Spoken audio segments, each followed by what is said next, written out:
Hello guys, आपका स्वागत है आपका अपने YouTube channel national study point. और आज दोस्तों हम लोग डिस्कस करने वाले हैं अबाउट वाटर, जल के बारे में। ऐसे तो जल के बारे में आप बचपन से ही सुनते आ रहे हैं और उसके महत्व को भी समझते हैं, बट कुछ खास बातें हैं जो आपको जानना जरूरी होता है।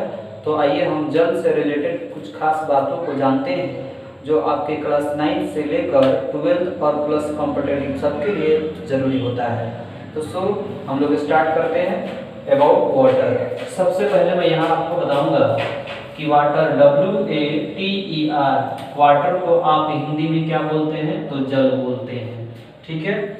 और यही वाटर जो है, ये वाटर जो शब्द है वो आपका जर्मन शब्द से आया है, जर्मन शब्द। और वो जर्मन शब्द क्या है तो WASSER, वासर है। और इस वासर का मतलब क्या होता है तो वासर का पहला मीनिंग होता है WET, वेट। वेट मतलब क्या होता है तो गीला, लाइक एज लिक्विड। एंड अगर दूसरी मीनिंग की बात करें इसका तो ये होता है आपका वॉश, WASH, वॉश। वॉश मतलब क्या होता है तो वॉश का मतलब होता है धोना। तो यहाँ से आप एक बात याद रखेंगे, जो वाटर जो जल है वो किस शब्द से आया हुआ है तो जर्मन शब्द वासर से आया हुआ है।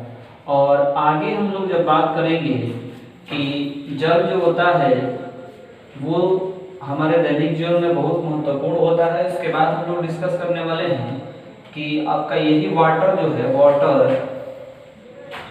यही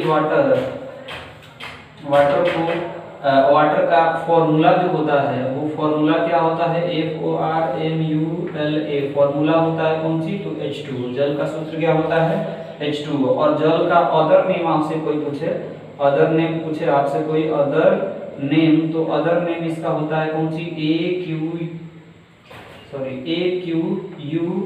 एक्वा।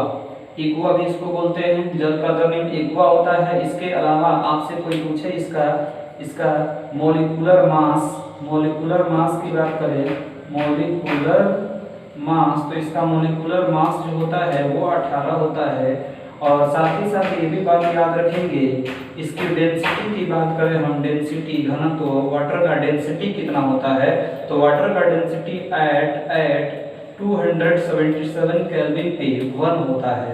277 केल्विन पे वाटर का जो डेंसिटी होता है वो 1 होता है। और साथ ही साथ ये भी याद रखेंगे इसका MP एंड BP, यानी melting point and boiling point. इसका मेल्टिंग पॉइंट और बॉइलिंग पॉइंट क्या होता है तो 273 केल्विन होता है, 273 केल्विन और आपका 273 केल्विन एंड 373 केल्विन होता है। ये 0 डिग्री सेल्सियस के बराबर है एंड ये 100 डिग्री सेल्सियस के बराबर है। तो ये बात याद रखेंगे कि वाटर का फॉर्मूला होता है H2O, इसका अदर नेम एक्वा होता है और इसका MP BP 273 केल्विन से 373 केल्विन होता है। और साथ ही साथ इसका मॉलिक्यूलर मास जो होता है वो आपका 18 होता है और इसका डेंसिटी 273 केल्विन पे 1 होता है।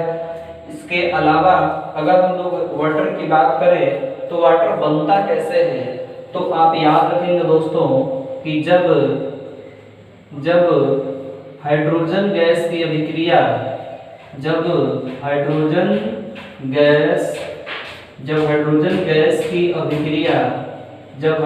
गैस की अभिक्रिया ऑक्सीजन गैस के साथ ऑक्सीजन गैस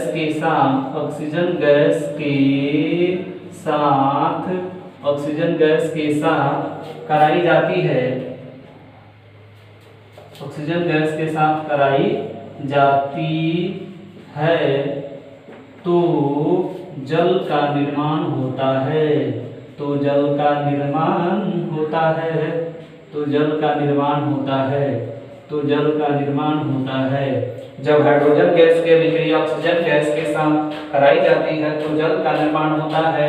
इट मींस लिख सकते हैं H2 गैस और प्लस O2 गैस, ये आपको मिलेंगे, आपस में रिएक्शन करेंगे तो बनेगा 2H2O। ये लिक्विड फॉर्म में होता है और बैलेंस करने के लिए यहाँ पे 2 लगा देंगे कि हाइड्रोजन 4 है। इस प्रकार जो है आपका वाटर बन गया।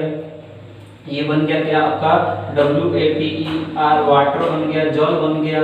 अब हम बात करें वाटर के स्ट्रक्चर की बात करें तो वाटर का स्ट्रक्चर इस प्रकार बनता है और इसमें आपके दो बॉन्ड होंगे और ये दो लोन पेयर होंगे और इनके बीच का एंगल जो होता है वो 104.5 डिग्री होता है और ये आपका 96 पिकोमीटर होता है। तो याद रखिएगा दोस्तों। और इसमें बॉन्ड कितना बन रहा है तो एक दो बॉन्ड और दो लोन पेयर कितना हो रहा है इलेक्ट्रॉन पेयर Ep बराबर होता है 4। तो 4 मतलब इसका हाइब्रिडाइजेशन जो होगा वो sp3 होगा। हाइब्रिडाइजेशन sp3 होगा, 3 p ऑर्बिटल एक s ऑर्बिटल ऊपर में ओवरलैपिंग हुआ है, sp3 हो गया। और इसका शेप की कोई बात करेगा, कोई पूछे शेप क्या होता है इसका, तो शेप होता है टेट्राहेड्रल होता है इसका शेप। तो याद रखेंगे। इसके अलावा जो है जल क्या है तो जल एक एम्फोटेरिक नेचर का होता है, एम्फोटेरिक नेचर का होता है, उभयधर्मी जिसको बोलते हैं।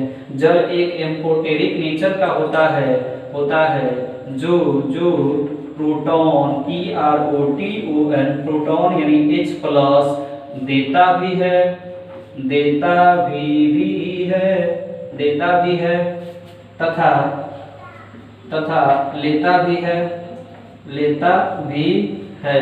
यानी याद रखेंगे जल एक एम्फोटेरिक नेचर का होता है जो प्रोटॉन को देता भी है और लेता भी नहीं। प्रोटॉन लॉस भी करेगा, प्रोटॉन गेन भी करेगा। एच में बात करें हम लोग, आपके पास है H2O और H2O को आपने कर दिया इलेक्ट्रोलाइसिस तो ये टूट जाता है 2H प्लस में, H प्लस देगा और प्लस को H माइनस देगा, H प्लस देगा और H माइनस देगा। और यदि हम लोग बात करें कि H2O है और प्लस यहाँ पे H प्लस है, ये आपस में रिएक्शन करेंगे तो ये देंगे H3O plus, this is hydronium ion. तो यहाँ प्रोटॉन क्या कर रहा है तो ग्रहण कर रहा है, यहाँ प्रोटॉन निकल रहा है। तो इस प्रकार ये प्रोटॉन ले भी रहा है और दे भी रहा है, तो इसको बोलेंगे एम्फोटेरिक नेचर का होगा। और साथ ही साथ ये भी याद रखेंगे कि आपसे कोई पूछे कि भारी जल का सूत्र क्या होता है, पर बहुत बार कॉम्पिटिटिव में आता है भारी जल का सूत्र जो होता है वो आपका D2O होता है, ड्यूटेरियम जो है ऑक्साइड, ड्यूटेरियम ऑक्साइड है। तो ये भारी जल का सूत्र क्या होता है D2O होता है। और याद रखेंगे ये भी कि आपका जो वाटर है, जो जल है, वो पदार्थ के तीनों अवस्थाओं में भी पाया जाता है। जैसे ये बर्फ के रूप में जब पाया जाता है, आइस के रूप में जब पाया जाता है तो ये सॉलिड फॉर्म में पाया जाता है, और यही जब वाटर के रूप में पाया जाता है तो लिक्विड फॉर्म में पाया जाता है, और यही जब वेपर के रूप में पाया जाता है तो ये गैस के रूप में पाया जाता है। यानी आपका जल जो है तीनों रूपों में पाया जाता है, आइस के भी रूप में, वेपर के रूप में और लिक्विड के भी रूप में।